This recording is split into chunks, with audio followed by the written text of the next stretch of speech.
నమస్తే friends, welcome to my channel lucky properties. మనకు toll gate దగ్గరలో ఒక 200 మీటర్ల దూరంలో 1 ఎకరం 26 గుంటలు మాత్రం సేల్కి వచ్చింది. ఇది బాక్స్ లాగంటే బాక్స్ లాగా ఉంటుంది. ఇక సాయిల్ పరంగా చూస్తే మాత్రం ప్యూర్ అంటే ప్యూర్ రెడ్ సాయిల్ ఉంటుంది. ఊరికి కూడా ఒక 1/2 కిలోమీటర్ దూరంలో ఉంటుంది. టోల్ గేట్ కూడా 200 మీటర్ల దూరంలో ఉంటుంది. ఇక దీని చుట్టూ కడీలు అయితే ఉన్నాయి. మంచి జాలి ఫినిషింగ్ వేసి ఉన్నది. టైటిల్ పరంగా కూడా మళ్ళీ చెప్తున్నా, very very very clear title. ఇది ఎలాంటి డిస్టర్బెన్స్ అయితే లేదు. బాక్స్ అంటే బాక్స్ లాగా ఉన్నది. మనకు ఇది ఎలా యూజ్ అవుతుంది అంటే, గ్రాండ్ హోటల్ కానీ, పెట్రోల్ బంక్ కానీ, ఇంకే కమర్షియల్ యూజ్ పర్పస్ కానీ పక్కా మనకు యూజ్ అవుతుంది. ఇది ఇన్వెస్ట్మెంట్ పరంగా కూడా చాలా అంటే చాలా బాగుంటుంది. బెస్ట్ ఇన్వెస్ట్మెంట్ పర్పస్ అన్నది.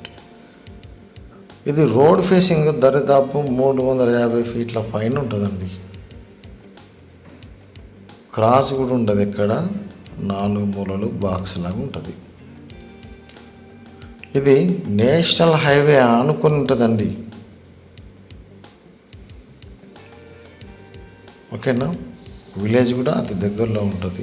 ఈ చుట్టుపక్కల ఏరియాలో ఎటు 10 కిలోమీటర్లు 12 కిలోమీటర్లు పోతే తప్ప బంకు లేదు ఇక్కడ. ఇది నిజం. హోటల్ కూడా లేదు దరిదాపులలో. విలేజ్కి 1/2 కిలోమీటర్ దూరం ఉంటుంది కాబట్టి పెట్రోల్ బంక్ అయినా పర్లేదు, హోటల్ అయినా మంచి గ్రాండ్ హోటల్ పెడితే ఈ నేషనల్ హైవే అటువంటి వెహికల్ చాలా కావచ్చు. చూసుకోండి, పెద్ద పెద్ద వెహికల్స్ వెళ్తున్నవి. ఓకేనా. కడీలు కూడా చూసుకోండి, ఎలాంటి డిస్టర్బ్ లేకుండా ఉన్నది. మనకు ఈ మూలకు కూడా ఒక బోర్ వేసి ఉంటుందండి. వాటర్ కూడా రైతు చెప్తున్నాడు, వాటర్ కూడా ఫుల్ ఉన్నాయని చెప్తున్నాడు. ఓకేనా.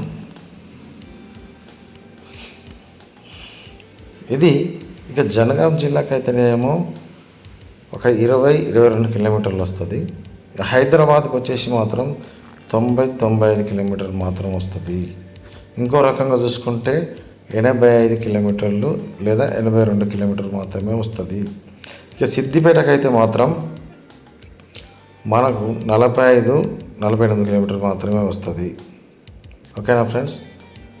వరంగల్కి వచ్చేసి 78 కిలోమీటర్లు వస్తాయి. Thank you friends, thank you.